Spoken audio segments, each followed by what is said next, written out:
2004 ഒരു കൊലപാതകമുണ്ടായി. അത് മാന്നാർ സ്റ്റോർ ജംഗ്ഷനിലാണ്. അവിടെ മാന്നാർ സ്റ്റോർ ജംഗ്ഷനിൽ ജയന്തി വധക്കേസ്.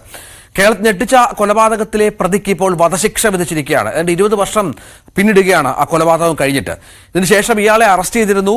ഈ ഭർത്താവിനെ അറസ്റ്റ് ചെയ്തിരുന്നു. ജയന്തിയുടെ ഭർത്താവായ 62-കാരൻ കുട്ടിക്കൃഷ്ണന് ജാമ്യത്തിൽ ഇറങ്ങി ഒളിവിൽ പോവുകയായിരുന്നു. പിന്നീടാണ് 20 വർഷത്തിന് ശേഷമാണ് കുട്ടിക്കൃഷ്ണനെ അറസ്റ്റ് ചെയ്യുന്നത്.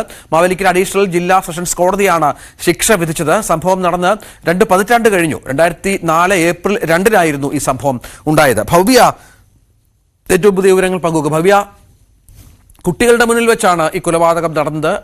അത്രത്തോളം പൈശാചികമായി തലയ്ക്കൊക്കെ അടിച്ച് കൊലപ്പെടുത്തുക എന്ന് പറയുന്ന അന്ന് നമുക്കറിയാം ഇതുപോലെയുള്ളൊരു സാഹചര്യമൊന്നും ആയിരുന്നില്ല. 20 വർഷം മുൻപ് നാട് മൊത്തം ഞെട്ടിത്തെറിച്ച ഒരു കൊലപാതകമായ ഒരു സംഭവമാണ്. എന്താണെന്ന് കോടതി ഇതുമായി ബന്ധപ്പെട്ട് ചേർത്ത് വെച്ചിരിക്കുന്നത്? ഈ ശിക്ഷാവിധിയുടെ വിശദാംശങ്ങൾ എന്തൊക്കെയാണ്?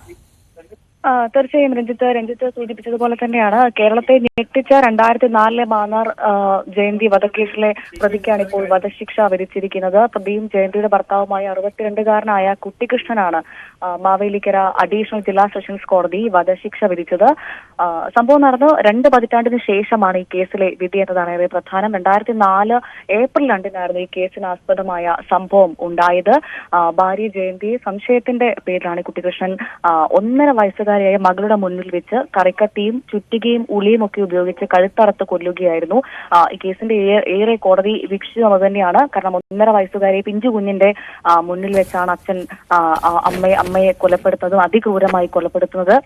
അതുമാത്രമല്ല, ഈ ഒരു ദിവസം ആ കൊലപാതകം കഴിഞ്ഞ ഒരു ദിവസം പൂർണ്ണമായി കുഞ്ഞിനൊപ്പം പ്രതി മൃതദേഹത്തിന് കാവലിരിക്കുകയും ചെയ്തു. അതിനുശേഷമാണ് പിറ്റേ ദിവസം രാവിലെ മകളുമായി പോലീസ് സ്റ്റേഷനിലെത്തി ഈ പ്രതി സ്വയം കീഴടങ്ങുകയായിരുന്നു. എന്നാൽ കീഴടങ്ങിയ ശേഷം പ്രതി ജാമ്യത്തിലിറങ്ങിയ ശേഷം നാട് വിടുകയുമായിരുന്നു. ജാമ്യത്തിലിറങ്ങിയ പ്രതി ഈ കൊലപാതകം നടന്ന വീടും സ്ഥലവും വിറ്റ് നാട് വിടുകയായിരുന്നു പ്രധാനമായും.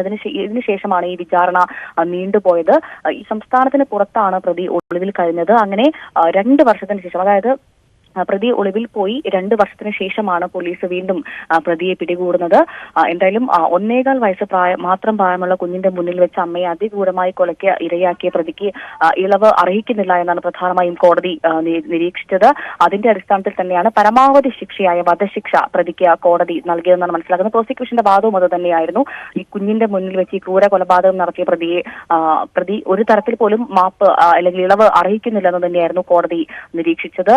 ഇതിന്റെ അടിസ്ഥാനത്തിൽ തന്നെയാണ് പ്രോസിക്യൂഷന്റെ വാദം ശരിവെച്ചുകൊണ്ട് കോടതി പ്രതിക്ക് പരമാവധി ശിക്ഷയായ വധശിക്ഷ തന്നെ വിധിച്ചത്. പ്രതിയിൽ നിന്ന് 1 ലക്ഷം രൂപ പിഴയും കോടതി ഈടാക്കിയിട്ടുണ്ട്. അതിനപ്പുറത്തേക്ക് ഉപയോഗിച്ച് തല അറുത്ത് കൊലപ്പെടുത്തിയെന്നായിരുന്നു പ്രോസിക്യൂഷൻ. കേസ് അഡീഷണൽ ഗവൺമെന്റ് പ്ലീഡറും പബ്ലിക് പ്രോസിക്യൂട്ടറുമായ PV സന്തോഷ് കുമാറാണ് പ്രോസിക്യൂഷന് വേണ്ടി ഹാജരായി വാദഗതികൾ കോടതിയിൽ സമർപ്പിച്ചത്. ഭവ്യയാണ് വിവരങ്ങൾ പങ്കുവച്ചത്.